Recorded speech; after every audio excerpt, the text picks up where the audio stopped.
மயில் விஷயத்துல நீ என்னப்பா முடிவு எடுத்திருக்க? இதுல புதுசா சொல்றதுக்கு என்னமா இருக்கு?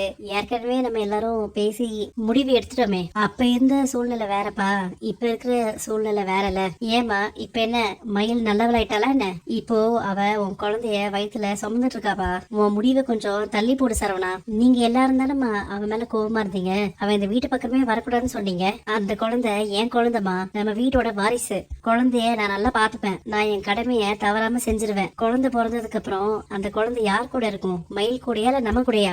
அம்மா கூட தானே குழந்தை இருக்கும். அப்ப நீ போய் பாத்துட்டு வருவியா? நீங்க ரெண்டு பேரும் இப்படி தனியா இருந்தீங்கன்னா அந்த குழந்தை பாசத்துக்கு ஏங்கி போயிடாதா? நம்ம வீட்டு குழந்தைய நம்ம எப்பயாச்சும் தான் பார்க்க முடியும்னா எங்களுக்கு எல்லாம் எப்படி இருக்கும் அது? நீ சொல்ற எல்லாத்தையுமே நான் ஏற்கனவே யோசிச்சு வச்சுட்டேமா. அவ பண்ணது எதையுமே நான் மறக்கலாமா. அவளை பத்தி யோசிச்சாலே எனக்கு கோவம் தான் வருது. உங்க ரெண்டு பேரும் பேச்சையும் நான் என்னைக்குமே தட்டினதே கிடையாதுமா. ஆனா இந்த விஷயத்துல மட்டும் என்ன தனியா முடிவெடுக்க விடுங்கம்மா. ஆண்டவன் ஒருத்தன் நிச்சயமா இருக்கான். என் பொண்ணை விட்டு இன்னொரு பொண்ணை கல்யாணம் பண்ணிக்கணும்னு நினைச்சல, அதனாலதான் உனக்கு ஆண்டவனா பார்த்து ஆப்பு வச்சுட்டான். மயில் உன்கிட்ட பேச வந்தப்போ என்னெல்லாம் சொன்னாவல, கடைசியில என்னாச்சு? உன் அம்மா உன் தம்பி பொண்டாட்டிங்க எல்லாம் ஸ்வீட்டு பழம்னு வாங்கிட்டு வந்து எங்க வீட்டு வாசல்ல நின்னாங்கல்ல, நீங்களும் எங்க வீட்டு வாசல்ல வந்து நிப்பீங்க. அது மட்டும் என்னைக்குமே நடக்காது. எனக்கு என் குழந்தை மட்டும் போதும். உங்க பொண்ணும் வேண்டாம், உங்க குடும்பமும் வேண்டாம். நீ இந்த விஷயத்துல என்னவா முடிவு பண்ணிருக்க?